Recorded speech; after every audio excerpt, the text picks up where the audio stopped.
Welcome, everybody. This is my first time in this room, so I'm going to figure out how it works. So welcome to our new home. This center has been here since just September, so we're still kind of getting in, and I'm super excited to have a whole bunch of people to our first party. So thank you for coming. I just want to start out with some additional thanks in addition to the Graduate Institute, but so to our core funder, Arcadia, and their open access program makes our work literally possible. To the program on information justice and intellectual property, where I've been for the last 19 years. I can always remember the date because it's the exact year that my child was born. So I was literally there for a generation. And PIJIP continues to be a partner of our center. I continue to be on the faculty, and I'm super happy to have them as a collaborating partner of the center. To our incredible staff. So we've only been in existence since September, but we've put together an amazing staff of people who have mostly been working with us for the last bunch of years. Ben and Susan and Andres and Raul, Caitlin. Many of us are here today, and thank you to them for helping make all of this possible. To our fellows, we have two, and Wend, we just signed up Wendland yesterday, so thank you for being one of our fellows, Wend. Wend and I have known each other, occasionally played tennis together over many years, but we're super excited to have him come and lead some of our emerging work on traditional knowledge, but also on institutional reimagination in this space, a topic that both of us are very passionate about. To our affiliated faculty, many of them are here, but there's not a large intellectual property faculty at the Graduate Institute, but there's a lot of people who study the impact of knowledge on power, who are studying artificial intelligence, who do digital humanities work on a series of related topics, including Carolyn Deere, who's here. Oh, Carolyn, it's great to see you. In whose footsteps, I've been traveling for many years. So we're super excited to have our initial board of affiliated faculty here at the Graduate Institute. To our network of university-based IP and information law research programs. We've been collaborating with these programs for a number of years, many of whom are members of our expert network on copyright user rights. They're from all over the world. We're always willing to expand. So if you want to join us through a university-based center, please do. To our NGO partners, again, people we've been working with for many, many years. KEI, who I'll say another word about, it's really how I got my start in this area. South Center, who we collaborate with to provide technical assistance to developing countries, and the Access to Knowledge Coalition, many of whom are in the room today, which is a large network of, I think it's up to 50 different organizations that work on especially copyright and access to knowledge work. And finally, to our advisory board. So we've created an initial advisory board. Ellen Hoen, who's with us, is going to be on a panel, Jamie Love and Carlos Correa. And these people are especially important to my own life. They're my original mentors in this field. I was, I think, in my late 20s when I began working for Jamie Love in around 2000. But it was actually before that I originally heard of their work, although I didn't know it was them behind it. It was in 1999, I was serving as a clerk to Chief Justice Arthur Chaskalson on the South African Constitutional Court. And at that time, there was an eruption around a case that was filed by the global pharmaceutical companies against Nelson Mandela. Literally, Pharma v. Mandela. I always coach my students, if you're going to bring a case, maybe sue the health director if the president is like the most popular person in the world. But they did. They sued Nelson Mandela for taking advantage of what I didn't know at the time, but we now call TRIPS flexibilities in order to bring down the prices of AIDS drugs. At that time, 1999, AIDS drugs were $12,000 a year in South Africa. And the GDP per capita was $2,500 a year. So it would take 5 people to provide every one person with enough drugs to survive. The AIDS rate at that time in the working age population was 40%. So if you just do the math, it was literally impossible to treat people with the medicines they need. So this was front page stuff in South Africa when I was there at the time. Of my co-clerks on the Constitutional Court, I think 5 of us went on to work on intellectual property issues, access to medicines issues, and a variety of others. But it was a really pivotal moment on recognizing that the way we can structure law directly affects access to essential goods and services. South Africa ultimately settled that case and used the tools, and now has a comprehensive treatment program for the people there. And so it was a prime example of how life itself can be impacted by sometimes complex and archaic intellectual property rules. It was also a lesson, a demonstration of something that I had learned in law school studying the legal realist movement with a lot of critical legal studies professors at the time. And the lesson is that law matters in the construction of the outcomes of markets.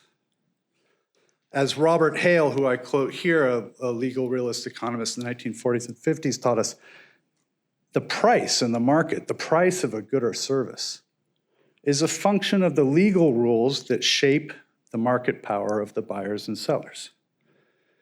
If you don't like the outcomes of the market, you can change the legal rules that construct that market. State and market aren't separate. The state creates the market. And that, of course, includes all knowledge governance rules. Today's society has concerns about access to educational and research resources, library holdings, about the remuneration of artists in the digital environment, about the rights of Indigenous people to control and benefit from their knowledge, about the training and use of AI tools, including tools for the public good. And what we call knowledge governance is a key place where these decisions are made, a key place where the stakes of law are crafted. So our goal here at the center is to conduct research to provide technical assistance to delegations and stakeholders, host training programs, sponsor platforms for multi-stakeholder discussions, all of which to promote an idea of information justice in knowledge governance, a term that we used to create PIJIP when I was there a couple of decades ago. And information justice, that concept refers to the promotion of procedurally just means to create laws and substantially just outcomes of those laws in their effect. And that's our goal. Our methodologies are designed to fill some gaps explicitly left by a couple important institutions that I used to work with in the past. One is the IP program at ICTSD that was headed by Pedro Rafi and Ahmed Abdel Latif. Pedro Rafi has passed from us, and Ahmed is now working, I think, in Egypt now. But our role as a think tank and a platform for debate and research and deliberation is modeled in part over the gap that the closing of ICTSD left in this space.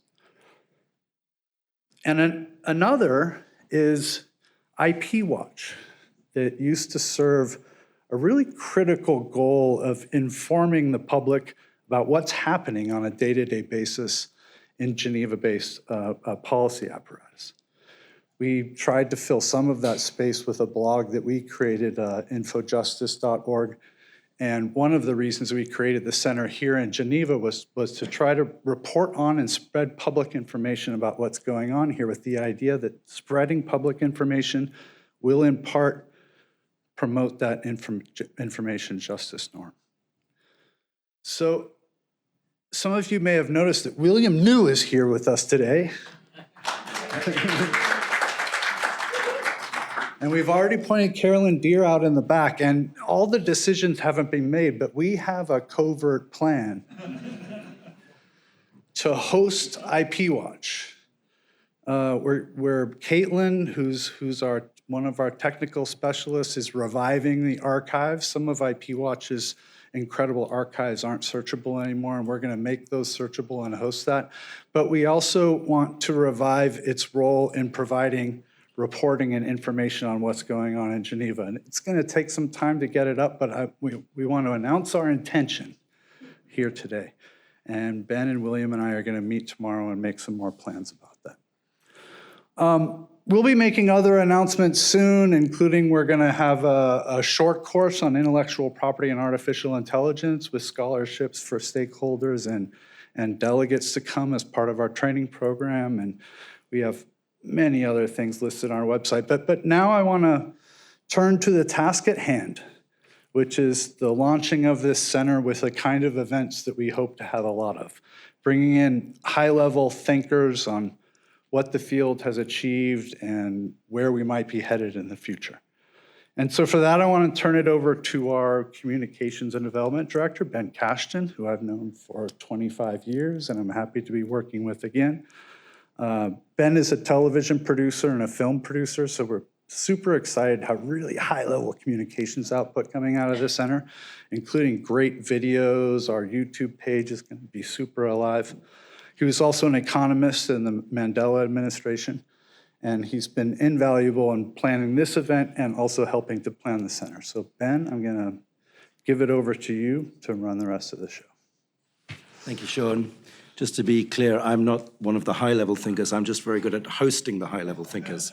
So if I could invite the panel for the book launch, which is Wendland and His Excellency Ambassador Patriota. And do we have Valmaine Toki?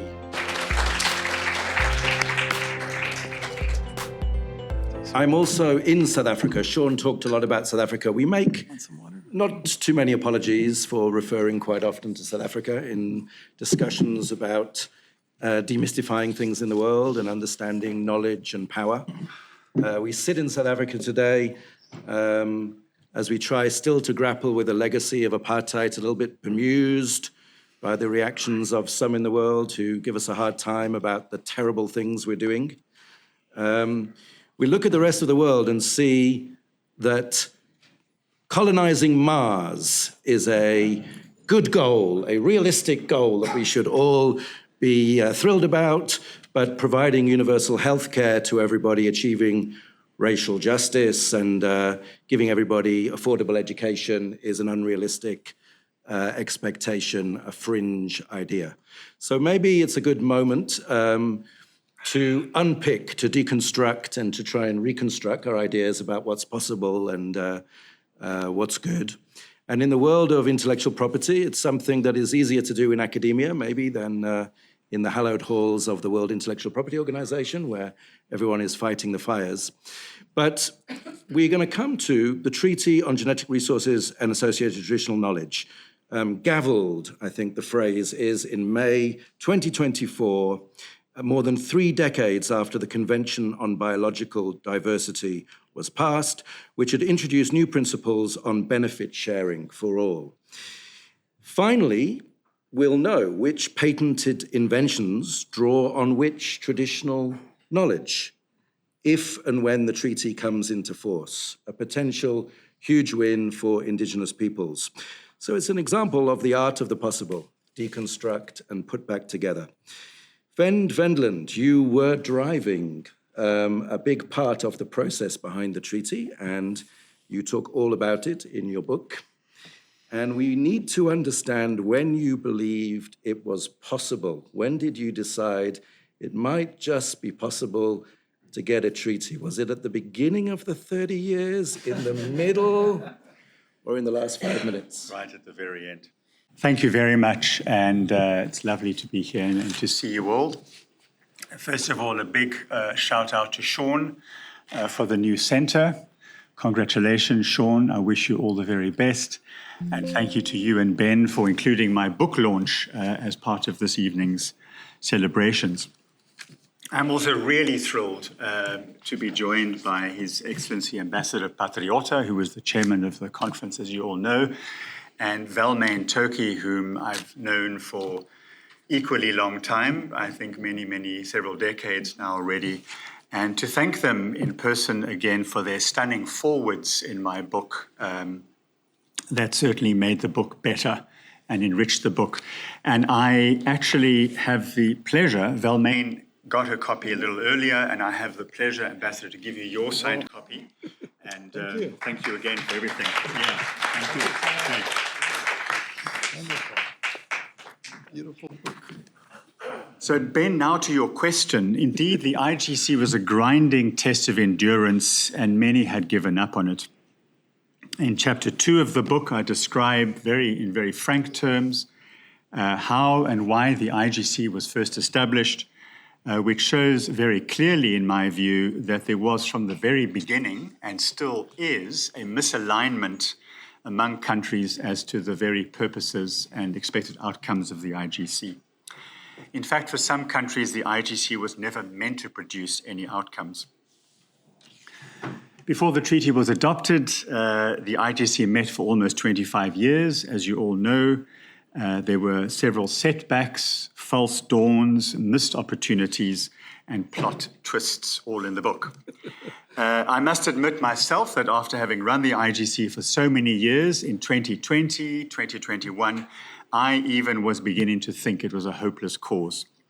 And then came that dramatic decision in July 2002 to convene the diplomatic conference. I write in the book what went on behind the scenes, how and why that decision was taken, and how it infused my team and I with huge excitement and fresh energy. I didn't yet expect an outcome at that stage, but from that moment on, what was beginning to curdle into despair was transformed into early signs of hope. At the same time, I was daunted by what lay ahead and frankly terrified that the conference was going to fail. Some countries had distanced themselves from the decision by the GA. India offered to host and then withdrew. The basic proposal had only been discussed once before, and many delegates had never taken part in a conference like that before. And therefore, the success of the conference was far from certain. In the months that followed, there were again many plot twists and ups and downs and turning in the road, and I had several sleepless nights. But as the book describes, the treaty's consensual adoption was thanks to the courage and contributions of many people, one of whom, and I would say the real hero of the story, is the ambassador sitting to my right. And now to get to your question. I think it was the Tuesday night of the second week when we sat and with Christina, who's here, and the Deputy Ambassador, Erica, and I think Darren, and we sat and we put the final touches to your President's proposal on the Tuesday evening. And that night I went home and I thought, this might just work. And it did. So I hope I've answered your question. Thank you. Thank you, Wend. Well, let's come to you, Ambassador. You were entrusted with Wend's baby. That's how you say it in your foreword of the book. And you were entrusted because a few people judged that you were the right person to be entrusted with that, because you knew a thing or two about balancing different interests. So now there are winners from this treaty, and I think we're going to talk a little bit more about to what extent it's really a win. Are there losers? Are there likely to be losers? Did you have people coming to you throughout the process saying, this is rubbish, we're going to lose if this treaty goes ahead? How on earth did you convince those who were not the demanders, who had never wanted to disclose or have their companies disclose the origins of traditional knowledge, that they should go along with this thing. Well, thank you. Thank you so much. Actually, thanks, Wend, for inviting me to this wonderful occasion, the launching of your book, the launching of Sean's IP at Graduate Institute initiative. And I really feel like sort of a back to the future moment, because everyone around here at the audience, you're all people from my IP professional past.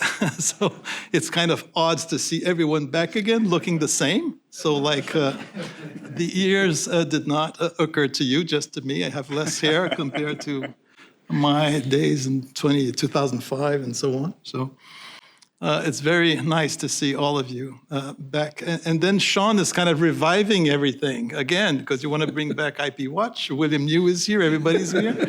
The whole board is from people who used to support us in the development agenda when we were negotiating it in 2007. So it's really a huge, I wouldn't say a flashback, because I think it's very forward-looking. So, but with people who I really respect, admire, who many friends, so and all of you who know a lot about IP. So I think I'm not the best person to answer any specific questions. So I think I'm not a great example for like another chair, if you want to have another chair, because I'm not exactly an IP detailed kind of person. But I think you put it well. I think getting the balance right is more or less, that was my role. So I really made an effort to get that right.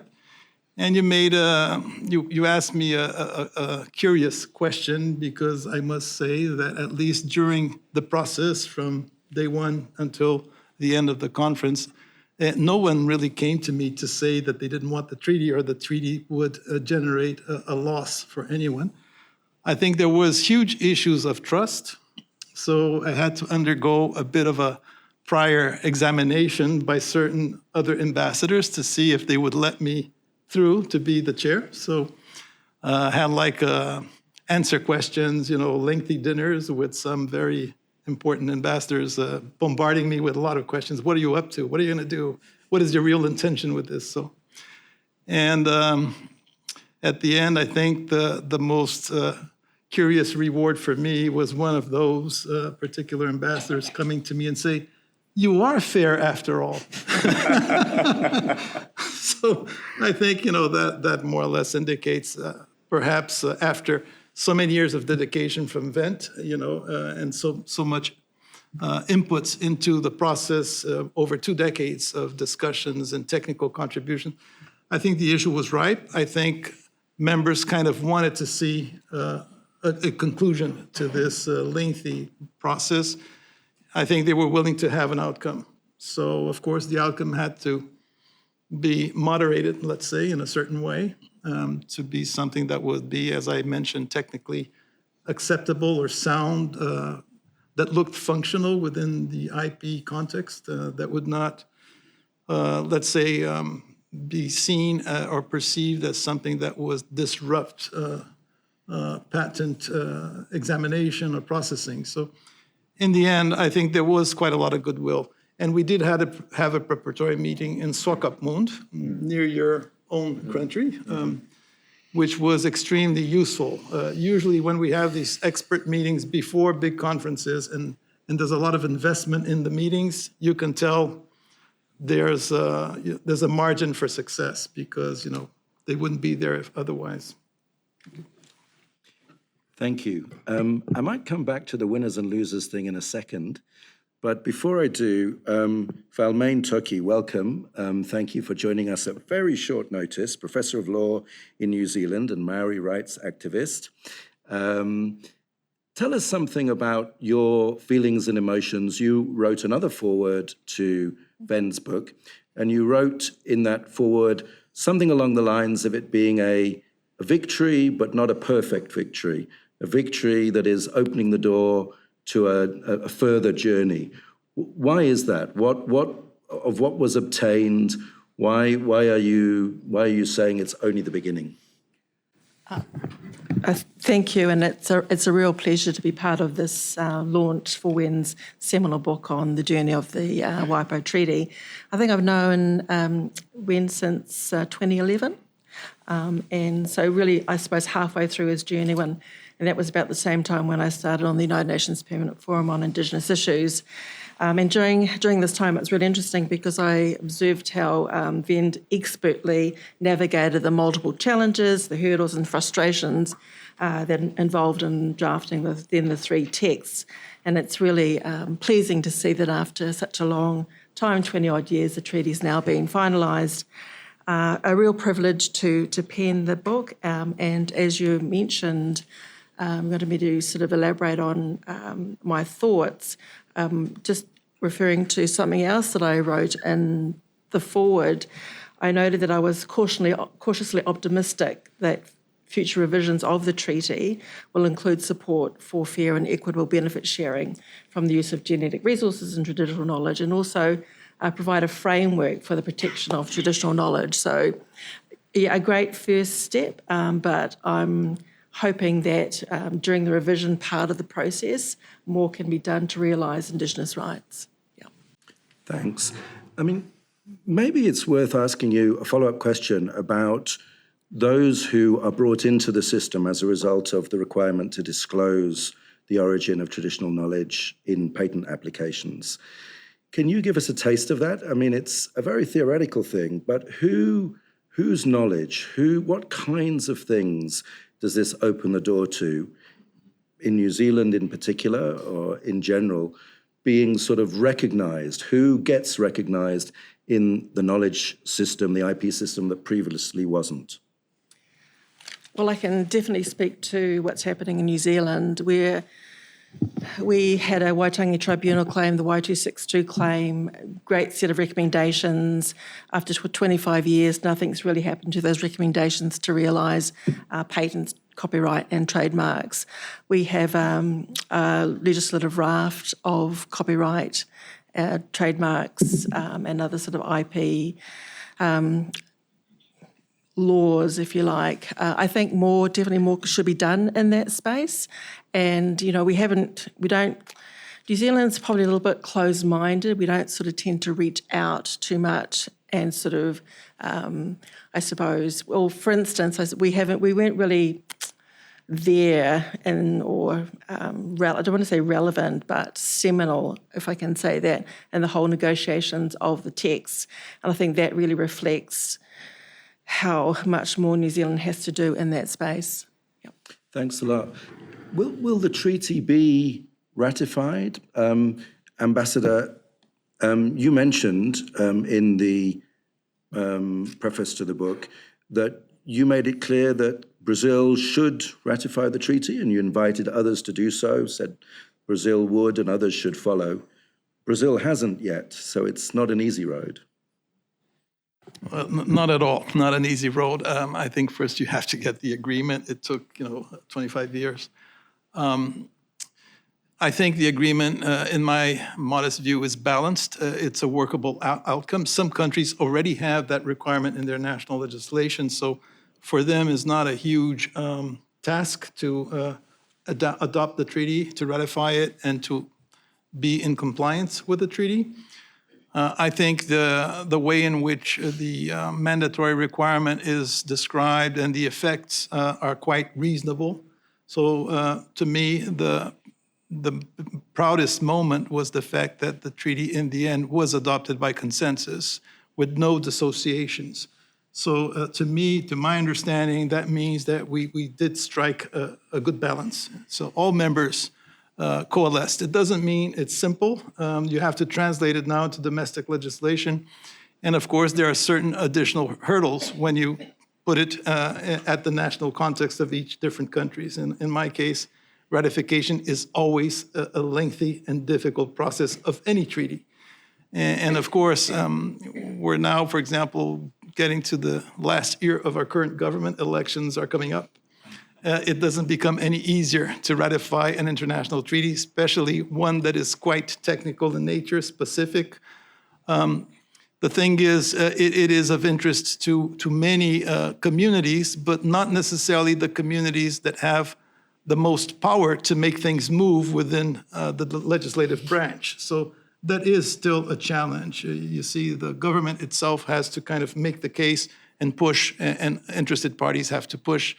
I'm not sure whether necessarily the National Patent Office, who are very much boxed in the traditional role of just, the clients are the traditional companies who have the wherewithal to use the system to their satisfaction. It's also a costly system. So they also have to be convinced and pushed to work in favor of ratification of this treaty. You see that the first two come from Africa. It's Malawi and Uganda. I hope others follow suit. In our case, the Foreign Ministry, I belong to the Foreign Ministry, we're the negotiators of the treaty. We're going to continue making every effort to get it ratified. But it's not a simple, obvious thing. It has to be worked on. But I think 15 ratifications, I think it's viable, it's possible. So I think it will enter into force. Just a reminder that pressure from, those who stand to benefit is really important in the process of getting something to take effect. Wend, what should we be working on in the Centre on Knowledge Governance when it comes to this treaty and this area of work? Can you give us a bit of an agenda? Can we do anything to help make the case for ratification? Should we be going on to look at, will you be going on to look at TCE and all the other challenges around traditional knowledge? What are your, couple of bullet points, as you join us on the next bit of the journey? Well, let me start with the TK-TCE's question, which I think is much more complex than what the treaty covers. The discussions on TK-TCEs have a very different texture, I think. The issues are different. The nature of the proposed solutions is different. The policy implications are more profound. And the dynamics and alignments between countries and observers is different to what we had in the lead up to the treaty. In the adoption of the treaty last year, time and chance played a role. It was the result of a unique confluence of factors, to use the cliche, the stars aligned. But for TK and TCEs, I think a rinse and repeat approach is unlikely to succeed. This needs more thought, and I plan to do a little bit of thinking and writing on this in the next months. But let me share 4 ideas with you. On process, the IGC's methodology is broken, and fresh ideas, pragmatism, and strong leadership are needed to get the IGC out of the rut in which it finds itself now.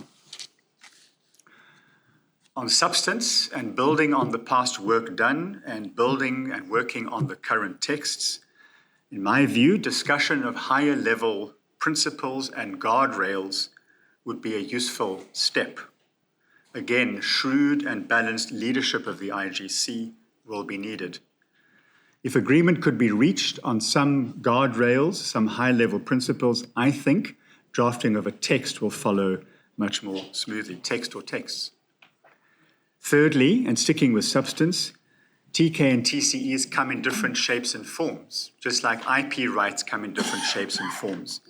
Exclusive property rights might not be a good fit for all of TK and all TCEs.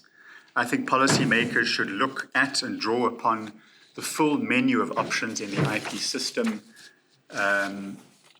including, in some cases, moral rights, rights to compensation, and compensatory liability rules.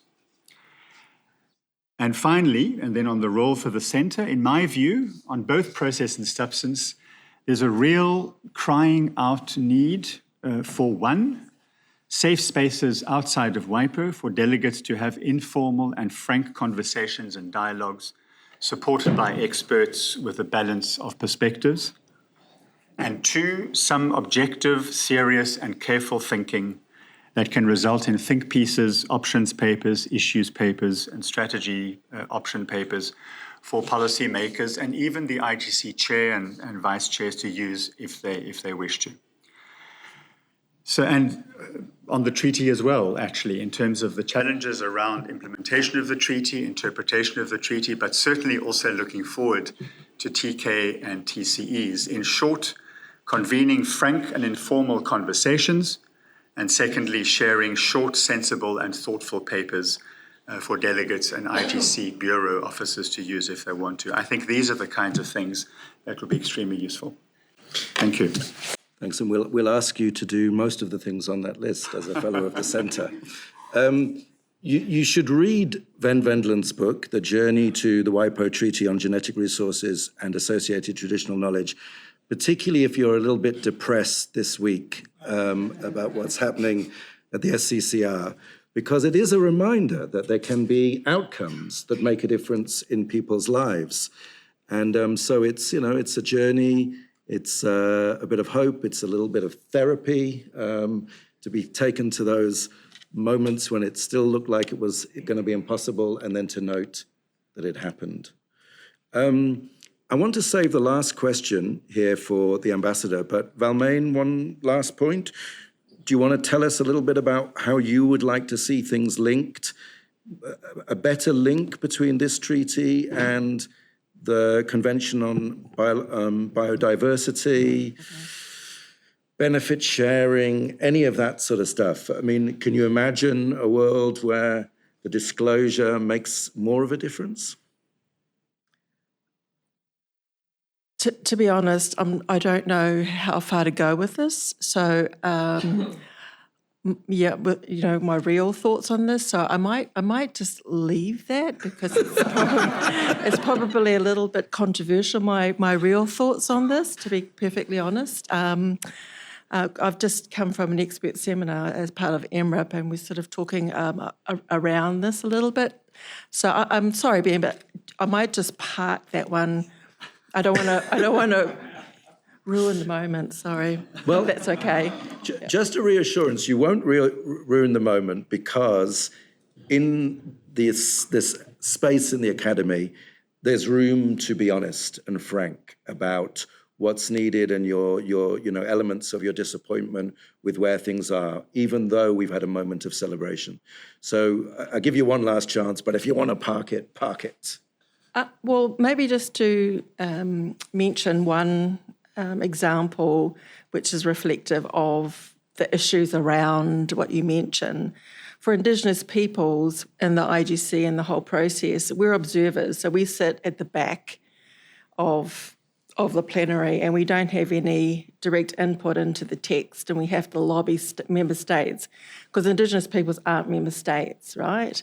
So it's a flawed process for Indigenous peoples, right? And it's not perfect, and particularly when the subject matter is traditional knowledge or traditional cultural expressions, the what we call the naka, or the heart of that is traditional or Indigenous, and yet it's problematic for Indigenous peoples who aren't a member state in the UN to have any direct input into that text, and we have to be creative and lobby friendly states to persuade them to make a text change, but then of course other member states have to agree with that change. And to Wend's credit, he has worked really hard with the Indigenous caucus and has encouraged us to be a bit more strategic and creative to be able to have any sort of input into the text. So I just mentioned that as a factual,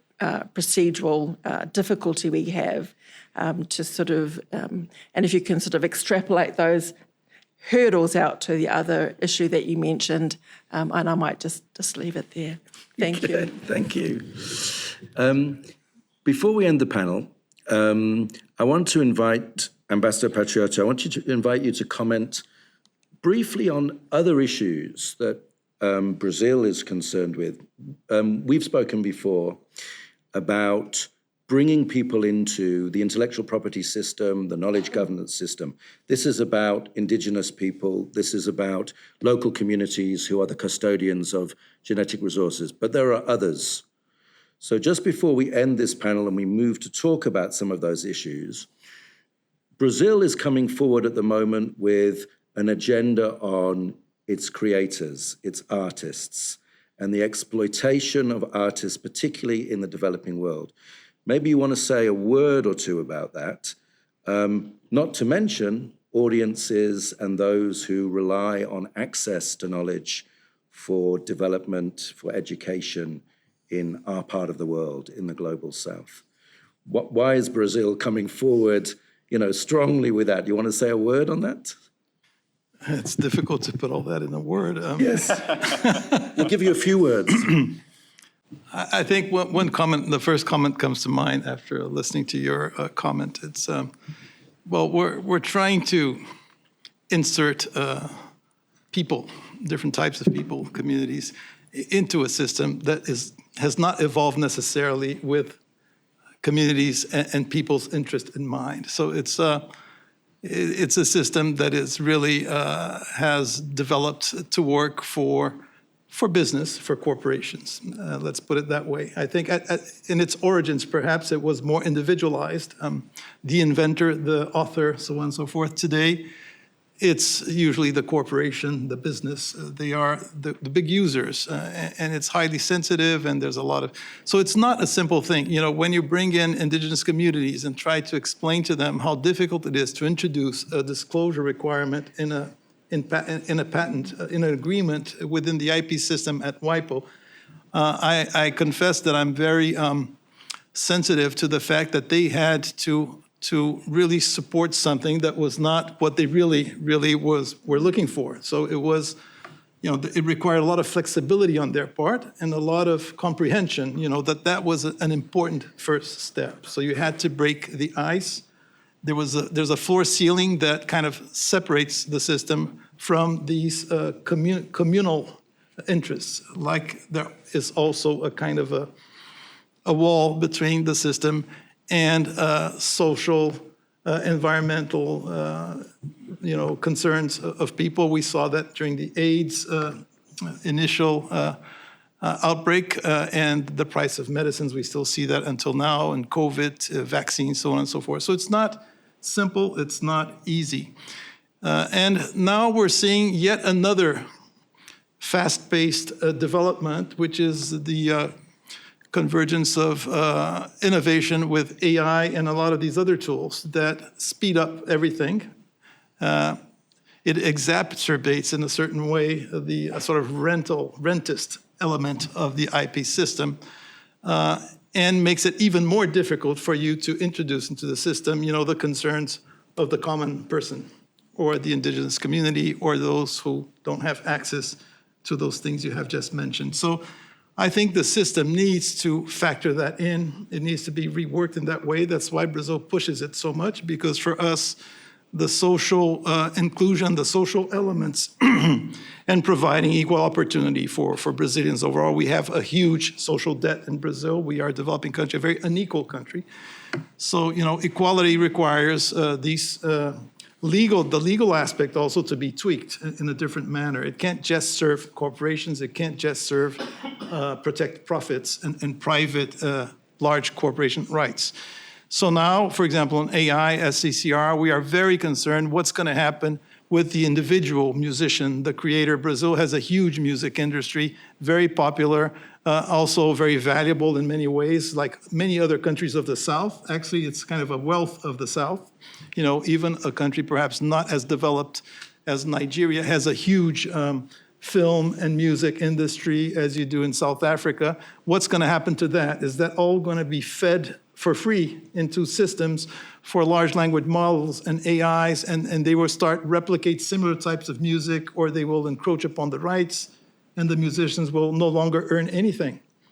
What's going to happen to them? Because it's a market, but it's also something that honors human creativity. You know, we don't want to replace that with artificial creativity and then just concentrate the returns on that work, which should be valued. You know, I think we're still living in a capitalist system, but I don't think winner should take all. I think individuals should have the right of remuneration for their individual work and contribution. So that's what we're looking for.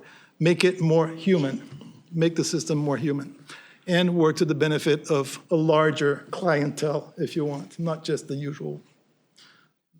Thank you. We invite you to be either a teacher or a student at our AI and IP course, whichever you choose. And you're giving us points on the agenda for our centre. So we really appreciate that, because these are the kinds of things that we're going to look at in the coming days, weeks, months, and years. If no other last word, Books are not available for purchase here, but Sadly not. It was printed literally 5 days ago, and I managed to get 4 or 5 copies that are all spoken for already, I'm afraid. One is over here, and one, but there are order forms at the back and outside, and it's available in e-form. Don't take mine. I like the hard copy, so buy Wend, the hard copy, please. Wend, you have to buy the hard copy because if you buy the ebook, you can't exert your Berne Convention rights on the ebook, let me tell you, because you can't even copy and quote small amounts of the ebook. Maybe this is something you could take up with Edward Elgar. We'll work on it. Yes, Indeed. thank you.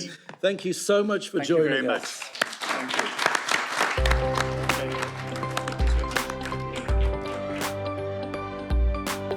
We are back for our second part of this discussion, and we have a problem, which is that we need a seminar series for each of the 3 topics that we're doing, not just a 10 to 15-minute slot in the launch, but we're the Centre on Knowledge Governance, so we fit everything, all aspects of knowledge into one conversation. And in all seriousness, this is a taster, I hope, of some of the things that we will have occasion and time to unpack as things move on. I wanted to show a slide. There are a bunch of figures from WIPO, 2022 figures on income from all IP royalties globally. In 2022, I think it was the first year that that income went over $1 trillion. Just warn you not to look too hard for Africa and Latin America on that list, or Southeast Asia. They are on another graph, but it's classified under all other. Second slide from South Africa. So that's overall income from IP royalties. Now we're looking at the accessibility side, the pricing and therefore accessibility. Nelson Mandela's most famous book, there's the price in South Africa and in the USA when I looked at it about 6 months ago. Bear in mind that the purchasing power of the average South African is 1/10 that of somebody in the US. So for them to have equal access, the price should be 1/10. But in fact, the price online on the biggest book retailer is about 2 to 3 times the price. So you see the impact of the monopoly given and the inequality in the society, presumably as well, on the pricing and therefore access to books. This is a well-known slide on who gets the money. So this is a continuation of the issues that you were raising, Ambassador, on if those IP royalties are being collected, even in the United States or in Europe, where are they going? Are they going to inventors? Are they going to creators, or where? And these are figures from, I think, about 2018, but I'm reliably informed that they haven't changed much since then. Your average group of musicians in a band are getting about 6% when all's said and done out of the royalties or the income on their music. Now we're going to talk a bit about health. So I pulled out one graph, Ellen, of who got vaccinated how quickly in the early stages of COVID-19. And you don't have to look too close to see how fast the top graph rises and how slowly the bottom left graph rises, which is the low-income countries, and upper middle income started the same as the developing world and then suddenly at some stage jumped up. So let's start to have a little discussion about the lessons we've learned in health when it comes to intellectual property. If you look back at the South African example, you would want to believe we learnt that if you sent a signal to say there is a possibility you won't respect patents, that's what South Africa did. It passed some legislation that included the possibility of compulsory licensing, that somehow, that would solve the problem. COVID came along 20 years later. We didn't have countries all rushing, learning that lesson in any kind of simplistic way, and all putting out provisions for compulsory licensing of the technology, the knowledge that gave rise to the COVID vaccines. Is that not the lesson? Did we fail to learn the lesson? What lessons should we be learning from the history of where medicines don't reach people, or in the past 5 years, where they reach one section of the world's population much more rapidly than the rest? Just a small question for you, Ellen. A small question. I'm dreading the big question, but it's an excellent one. Of course, when COVID hit, those of us who've lived through the HIV campaigning years, in the access movement, we fairly quickly said, well, we've got the lessons from HIV. Let's apply them. And one of the things that happened, for example, in the fairly early days of the COVID pandemic was, and this was upon a suggestion of Jamie Love and his group, was the WHO established, upon a request of the president of Costa Rica, the COVID-19 Technology Access Pool. Said we need to be ready, that we don't have the vaccines yet, but they will come, and we need to be ready when they come to have a mechanism to quickly share the knowledge, to quickly share the know-how and the related intellectual property in order to scale up production and have it done in an equitable manner, because we knew that production could happen everywhere on the planet. There is a myth that you can only make vaccines in the North. That's nonsense.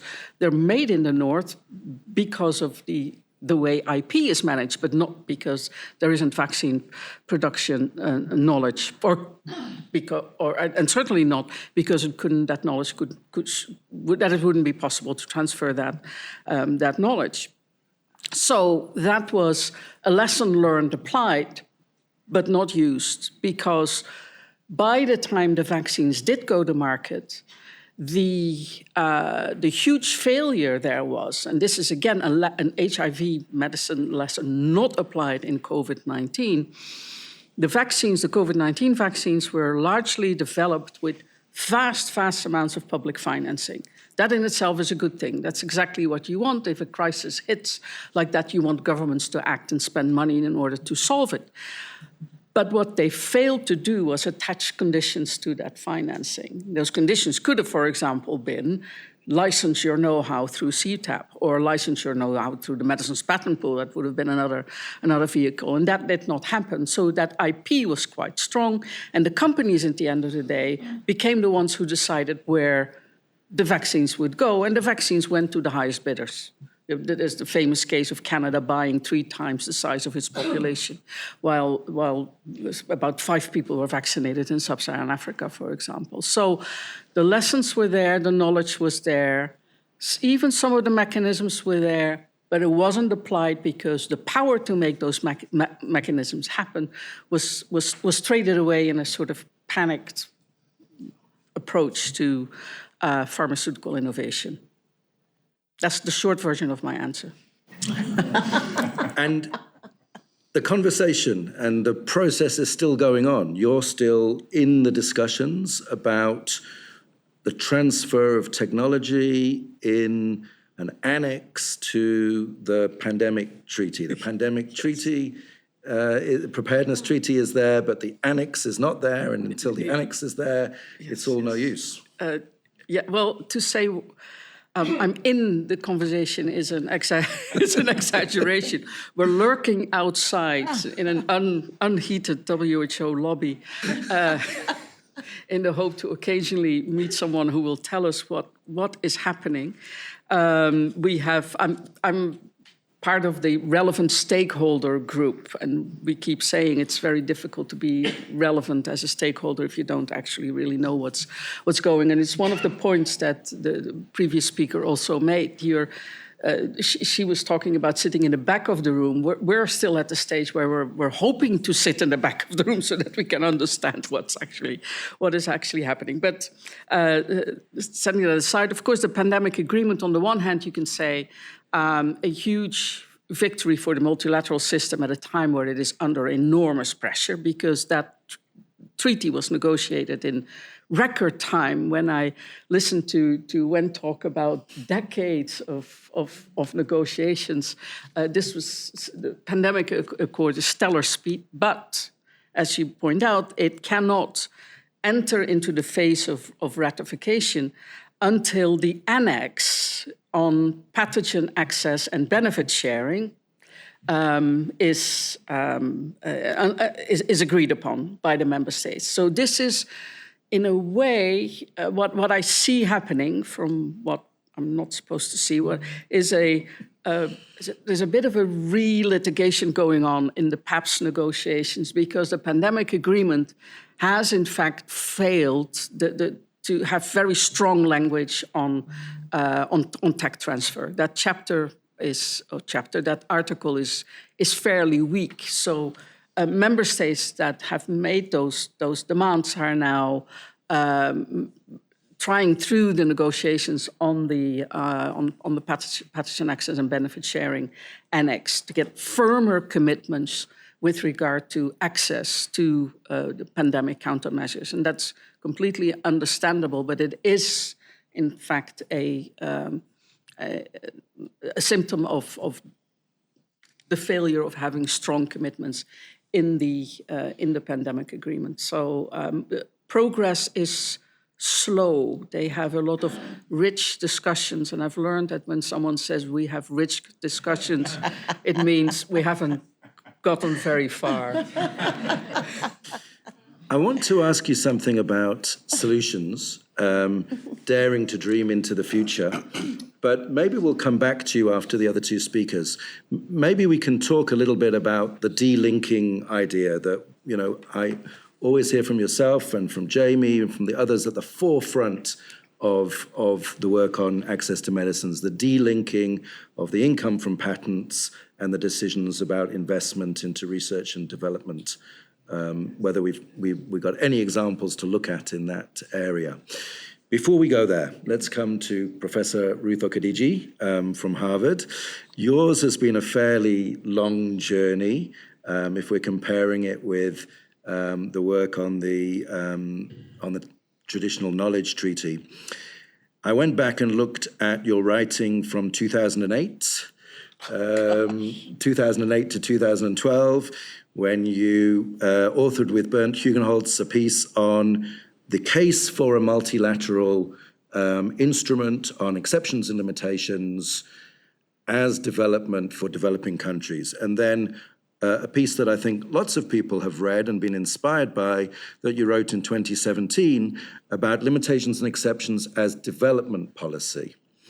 And in that, you talk about the fact that the present system, the IP conventions that govern copyright, the Berne Conventions and others, were set up during the colonial era, and it's about time we had something new that was chosen by those countries who want to control, need to control their own development. Where are we at with that? It's the week of the SCCR. What's your view of whether we've made any progress? Is there still a case for a multilateral instrument on exceptions and limitations as development policy? It's the African group, amongst others, that has put forward a proposal at the SCCR now. Tell us your thoughts. Well, thank you, Ben, and thank you to everyone. Somebody said Carolyn Deer's here, and I turned around and thought I saw a ghost when I saw William New. And it's just an honor to be here, and thank you, Ben and Sean, and congratulations on this new center. One of the joys of being an academic is that you forget what you wrote.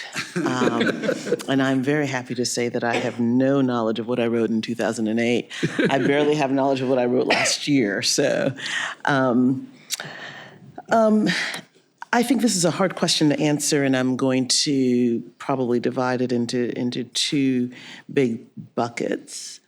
I think the larger question for us is, what is the role of multilateralism in fostering innovation and creative economies? Is there a role for a multilateral structure that can have direct impact on the incentives for local industries in countries that are distant. And I think we have probably not done a good job as a community of folks who are concerned about a more equitable IP system. We have not done a good job in really tracking the connection between global limits and local incentives. To the contrary, if you look at the laws of many developing and least developed countries, until recently with the work of many in this room, the idea of limitations and exceptions did not really exist, because one thing that connects us as human communities is that when we are given things, we are like toddlers. We do not like to let them go. And this is true whether you are in Cote d'Ivoire or in Sao Paulo or in Washington, D.C. And it's particularly true of the sorts of property and economic arrangements that we find undergirding the IP system. So are limitations and exceptions important? Absolutely. They are baked into the IP system, whether that's copyrights or patents or trademarks.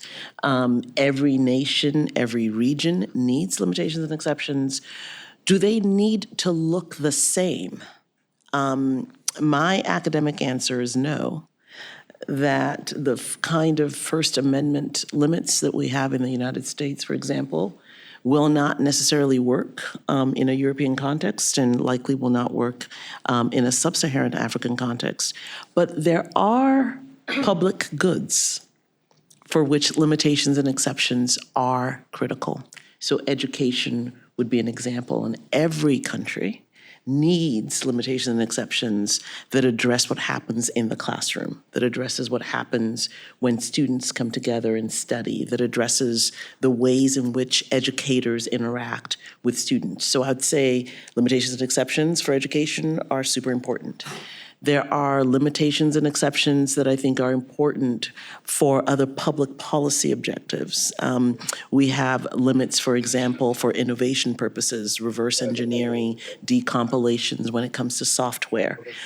This is important in order to both promote interoperability, but also to understand what's behind the hood when you're looking at a particular technical invention. So I think identifying the category of limitations and exceptions is important, and then discerning whether that is a category that at the multilateral level can facilitate consensus because it is the kind of knowledge good for which all countries have a common concern. And I think innovation, education, public health related issues, these are all examples of areas of work that copyright historically. Archivists are another example. The role of libraries, another example. So I think thinking about multilateralism in ways that can facilitate convergence and consensus is key. It's interesting you bring us back to innovation regularly. I mean, that's not an objective of limitations and exceptions that is spoken about as much as all of the rest. Libraries, archives, education, teaching, the needs of people with disabilities for exchange of information always is. But innovation is not often pointed out as an area.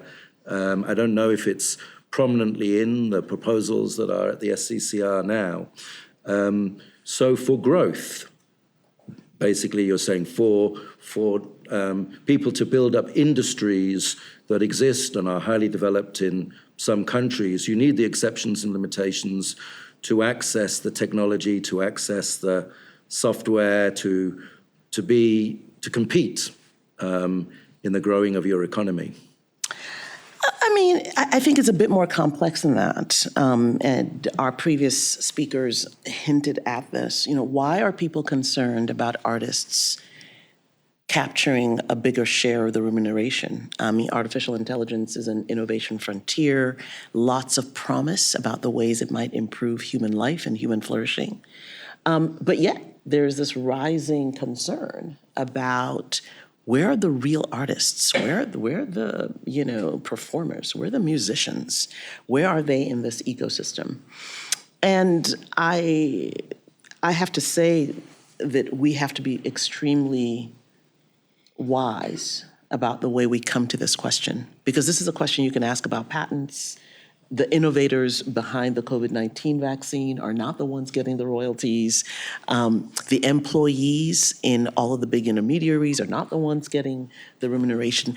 There's a deeper, more structural consideration. Now, that consideration disappears when you're in the boardrooms of multinationals and in firms, and certainly when you're in political contexts. But that is a problem throughout all of IP. It's not just Indigenous communities, it's not just women, it's not just small and medium enterprises. The entire ecosystem is structured around private arrangements that make equitable dissemination difficult.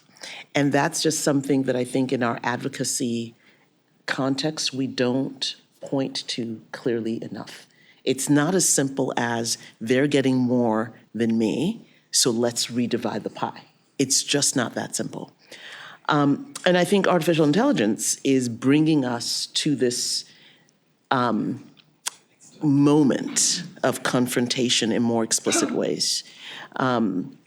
Let's remember that it's not just the scraping of music or the scraping of data. There are laborers in developing countries who are painstakingly, for very little money, involved in this. There are environmental costs of these large language models, and those costs will be borne disproportionately. So I think to echo something Ambassador Patriota said, this is in the DNA of the system. And because it's in the DNA of the system, it will constantly reproduce. It may reproduce differently across different IP models, but it will constantly reproduce. And the job of, I think, this community and many who are thinking hard about this is how do we limit the impact of that reproducibility? That's an issue. And the delinking that Jamie has championed for so many years is important in copyright. So limitations and exceptions are in effect a form of delinkage. Like, how do we separate the incentives for creativity from the tax we all must bear in order to make sure that writing goes on, that education goes on, that music goes on? And those are big decisions, I think, that this particular environment facilitates. But once you develop the normative infrastructure, then the question of how we divide the pie becomes even more difficult, because you're not going to share revenues beyond what the contracts say. And if the contracts divide them the way your slides suggest, there's very little that IP can do at that point. And we haven't even gotten to agreement on the normative framework, never mind the mechanisms.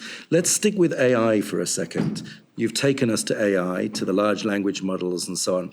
At the Centre on Knowledge Governance, after we arrived here, one of the first things we did is work with some folks in Kenya and South Africa working together, and I'm going to come to you, Sean, with this, who have been developing a license that says we want language data that we're collecting to be used, but we want it to be used locally in AI operations, in language models, language translation models developed by our own developers, and we want it to be written into the license that there will be some benefit sharing with the communities whose language is being used.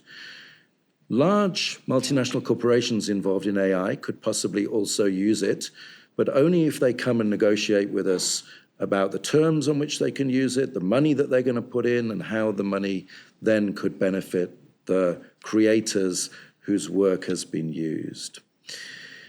How do we figure out a model for AI? What are the discriminating factors? Every question I've asked is a ridiculous question, so I'll keep it that way. You've been starting to think about public AI as a model, AI, that it goes beyond the ownership of the corporations that are known for being the controllers of AI. What's exciting about that? How does that break the flow of money and the control in AI as we know it? So thanks for that. I think, yeah, big question. I think what you have to do to solve the problem is fund like a really good center on knowledge governance for many years to figure out the answer to the problem. So you've had this theme of kind of who's left out of the various, of these various doctrines, these various kind of fields, right? Whether it's patience, whether it's, local innovation, et cetera. And the AI field is now, reproducing a power balance that's been in copyright for 20 years or more, which is policy is made basically at the intersection of kind of big tech and big content. You've got really large organized structures, the Hollywood industries, if you will, but the ones that are funded in together, and then you have big content, on the or big tech on the other side that has, all of these guys have plenty of money, plenty of lobbyists, et cetera. But so who's left out of that? Researchers are left out of that. Consumers are left out of that. Small individual creators, scientists, et cetera, is left out of that. So in the AI space, and you can see this kind of thinking emerging of like, what is the people that are excited about the possibility of the tools, but don't want the tools to be completely owned by big tech companies, then what do you do? And so some people call it public interest AI or AI for good, and there's a new term called public AI. And essentially they're talking about AI systems that are publicly accountable. So they're not just accountable to the market, they're accountable to people, whether that's nonprofit organization or government organization, regulated, et cetera. There's some AI tools that are literally publicly owned. There's one here in Switzerland. So they've created an LLM tool. It's a response to this question. So we're now understanding that large language models are themselves a language. And languages represent and display a culture. And so large language models, when you train them on the whole internet, represent the culture of the internet, which is just one little bit of the whole world, right? It's predominantly English, it's predominantly United States, it has all kinds of racism built into it. And so if you want to combat that, one of the ways to combat that is build small language models, is train not on the whole internet, but actually on local sets of materials. So the Swiss one trains on Swiss materials. There's one in Nigeria that's trying to train on Nigerian materials. The models that you said are trying to create translation tools into languages for which there are no Wikipedia pages. And these tools express one kind of common good that we want, which is to have tools that express the diversity of human culture, not just one, not just Google's or Twitter's, X's, Elon Musk's. These are our two choices, like between two big tech companies. So we might need a huge diversity of models, and how do we get there? It raises a copyright question because, and we've done some research on this, if you look at what rights researchers have around the world,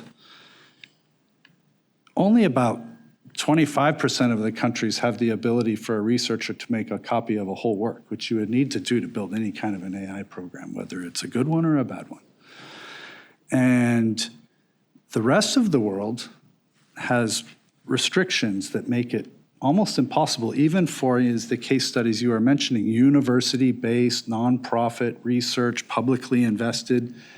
They don't necessarily have the rights to access their own languages in order to make tools to translate into those own languages. They actually have a harder time making these tools than Elon Musk does, making his in California. And so we might need some distinctions, in this area. I'm very sympathetic personally to the idea that, there's a huge amount of wealth extraction in the big tech area through artificial intelligence, et cetera, and we met with some people from the music industry, yesterday, like, shouldn't you have to license the music to create a tool that plays music? And some people say no. I would say, I think that sounds like yes. But how do you also at the same time enable these other kind of projects that need access to material that they don't have the rights to even use under copyright in their own countries because of this colonial copyright regime, because we have some countries have wide limitations and exceptions and some have like none? Maybe we can talk about Europe. Maybe we can bring James Love on the front row in. Hi, James. You've been pointing out for some time in a couple of the recent meetings the European data spaces, where Europe has passed a law that says it should be possible under the right circumstances, if you've got the right objective, and it's not commercial, non-commercial, to access data, health data included, to better the world. I don't know if you want to tell us a bit about that, say anything more about that, or... Oh, there's a microphone, there we go. Or anything else you want to say? Yeah, thank you very much. And thanks, Sean, for creating this new center here and bringing all these people together. I think that's pretty amazing, actually. Well, in terms of the European data space, it's called the European Health Data Space Regulation, which came into effect in March of this year. So it's not a proposal; it's now basically the law in Europe, and I was surprised to read about it when I first became aware of it. It mandates the sharing of all sorts of data about all sorts of categories of things that are related to health. I mean, you have to not only patient records, but genomic sequences and things like that, but you even have to share information on prices and invoices and impacts, environmental impacts, all sorts of things. It's like really, really broad. And you not only have to share it, but you face massive fines up to 20 million euros or a percentage of your global turnover if you don't comply with the regulations. So it's this very strong mandate. And as you said, it has different categories of allowed uses. You can use it for commercial uses. You can use it for some. You can use it to do R&D on new products, to train AI is one of the categories that's allowed. I think one of the things that probably motivating the thing, actually. And you can use it for policy analysis. You cannot use it for employment. You cannot use it for marketing purposes. You can't use it for something that would harm an individual. So they have all kinds of controls over privacy. They address intellectual property rights, but it's kind of a social thing. And regulation even says that if you're a user, you're supposed to make products available at reasonable prices for people in Europe, both available and affordable. So it's kind of a very ambitious thing that's being set in motion. It has interoperability and standards written all over it. And it'll be unfolding, and it's really exciting. And we also thought it would be kind of an interesting way, because you don't even give people the data when they want access to data. You give them information about the data. Like, for example, you can run a query on data, and the data is not centralized. It's decentralized, so it's controlled locally, but people cooperate in an interoperable system. So you get the benefits of big data without anyone really being the holder of all the data. So it's sort of, it has the way of having a potentially non-monopolistic structure of getting the benefits of big data without someone being Mr. Big Data. And it's, I won't go on, I'll go on forever about this, but I think people could look at it. But on this AI thing, I just want to mention this one thing that Ruth brought up, and Ambassador, you brought up as well, and that is that the examples people usually give on AI that right up front that they don't like is the fact that people in the artistic community, the musicians, the people in the cultural industries are potentially going to get really harmed by what's going on there, even though they use it themselves. But you can see it, right? And they have the most, I think, compelling reason to say, why, how much control should they have on their culture being shared by these training these AI engines? But we start looking at AI, we look at like drug development and science and things like that, and we go like, well, we want AI to have everything when it comes to curing a new disease.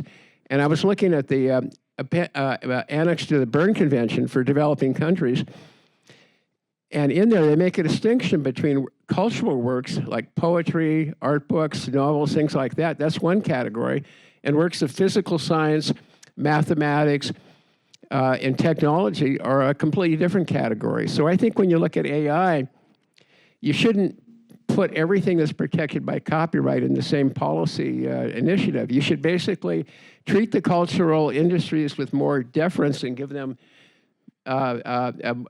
more say and more control over their works. And like people that write on medical journals, I mean, most people write in technical journals don't get paid anyhow. I mean, and so you're not doing them a favor, right? In fact, sometimes they have to pay to get published. It's completely the opposite. So, but the last thing, and I'm sorry for so many things, right? But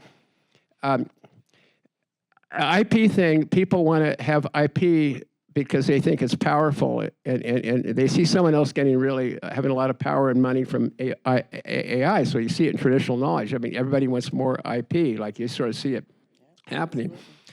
But it has not done a great job of making things more equal. But there is a failure of society to get organized to provide real public goods, particularly if it's anything that's cross-border. So Ellen remind me of this today, and one person that reminded me a lot is Bill New. You mentioned Bill New. Well, he wrote an article in 2003 about how WIPO was asked to have a meeting on the role of IP in the supply of public goods, and that it was instrumental really in the development agenda that you were involved in. So, but if you come back to that idea, I think we have to really think hard about how you produce works, produce inventions, produce products and things like that as public goods. And you do it in a world where markets are global, they're not just national. Governments can sort of do public goods at the national level. They have really been bad at doing it at the global level. And I think that proposals like the idea of delinking the incentive for drug development from the price of the drug, or the idea of a WTO agreement on the supply of public goods. Those things are really, really important today, even though what was once considered a new idea, for some people think is an old idea. But as this treaty shows, that Wend was talking about, sometimes it takes a while to do something that doesn't happen overnight. And you've been waiting a while for some of these things to happen, Jamie, and they're happening. You give us an agenda there. I mean, this is what we need at the Centre for Knowledge Governance, apart from, what did you say, lots of funding for us to do the work we're going to do. But we've got an agenda. What are the discriminating factors in AI that should be used to determine whether it should be easy to train and access stuff, or whether there should be a really major focus on remuneration of creators because of the objective. And one of them is who you are. I think that's in some of the Brazil proposals, whether you're a commercial institution or a commercial organization or a research institution. Second one is what your purpose is. Third one is what kind of data you're working with. Is it, music to make more music, or is it scientific research for the purposes of bettering the life of humanity? And obviously another one is substitution, whether you are potentially substituting in the market for the creators who want to make money out of their work. We need to wrap. We have some food waiting. So a last word from each one of our panelists, I think. Sean, you want to start with any reactions on the discriminating factors in AI or anything? Just a thanks. Part of the usefulness of the way you frame the discriminatory factors, the distinguishing factors, is they're essentially copyright factors, right? When you design a limitation and exception, you think about what's the work used, who's the user, what's the purpose of the use. So these are all within the wheelhouse. And I think that's true with AI more broadly, is that it feels new, but for the most part, the existing tools, the existing frameworks, they may need to change a little bit. I mean, I think the one place where AI is going to force a lot of change is the concept of substitution, which you raised. So there's a tendency within copyright doctrine to think of substitution as one-to-one. Did you substitute for that work? And on that kind of analysis, a tool that trains on music and plays music and maybe takes over all the radio play and the platforms, et cetera, might not substitute for that song. But you see, for instance, in the U.S. Copyright Office's latest report, they say, well, maybe we need to move to a different conception of substitution and think of it as substitution within the industry that you're using from. And I think that's something that copyright law needs to think about. It's something that the copyright environment here, the multilateral environment, could think about. I think it's in the heart of the way we more implicitly respond to the idea. And so that's one place where we could see some change. Thank you, Ben. Well, first of all, I would like to say to Sean, if you needed any evidence that there is, that your center is going to respond to a need, I think you've got your answer. And I would like to make a plea for more work on the question whether these new tools, such as AI, should not start to have an effect on the innovation incentive mechanisms as they have been developed over the last decades. Because there is, we've looked into that a little bit with regard to pharmaceutical innovation. If indeed it is true that AI, the potential of AI, that AI will accelerate and make pharmaceutical innovation much less costly, then the case for the need for the very costly IP-based innovation incentive system that we have today may not be there. So this may also be an opportunity to start exploring alternative ways of financing innovation in such a way that access is guaranteed. And I think the earlier, the sooner we can start that conversation, the better. So so that it can contribute to more fundamental change. And further, I hope that Jamie's ideas about international conversations about support for public good creations, because we have a lot of rules about the protection of private goods, but not a great deal for public goods at the multilateral level. That is another area, I think, where more work can be done and where we can also join forces. So, congratulations. Thank you again, and I'm going to echo Ellen's congratulations. I'll just close, I think, with a couple of points, both in terms of a research agenda, but also responding to some of the questions. I think the first thing is to say that this tends to be a conversation that's about IP and limitations and exceptions, or ways of decoupling incentives and reward. And something that is bubbling under the surface is the role of competition law. This is going to be incredibly significant, both in the AI space, in the medicine space, it's increasingly the case, and also in copyright. I think that competition law, antitrust as we call it in the US, is one of the tools that is being revived for lots of different reasons, but in particular because there is such a consolidation of markets around technologies. So I think that's important. The second thing is I think that we don't have the time, and this is not the place for it, but there's a real question about the future of multilateralism. And I think that that's something we have to grapple with within the context of what kinds of instruments make sense. If you've been looking at the bilateral agreements that the U.S. has been negotiating recently, you will find that they look very much like the friendship, commerce, and navigation treaties from a century ago. It's not just trade, it's human rights, it's, liability. It's all sorts of things that liberal international lawyers long ago divided into different sets of areas of study. We're just seeing that completely unraveled. And that is going to have an impact on the kind of work that you can do at a broad multilateral level. That's just going to be the reality of that. The third that I would say is that we have to make a distinction between procedural treaties, treaties that deal with the mechanisms for how things get done, and substantive treaties that establish norms. The IGC is an administrative treaty, it's not a substantive treaty. The Design Law Treaty is not a substantive treaty. And this is an important inflection point, both for IP, but also for WIPO, and frankly, the WTO. The WTO was not set up for administrative treaties. It was set up for substantive treaties. And that means that there's a bigger role for how we think about knowledge governance and the kinds of limits that technology protection will have. And last but not least, I think that what we see emerging is essentially both Wend and the ambassador and Ellen, and to some extent Sean, have all mentioned this.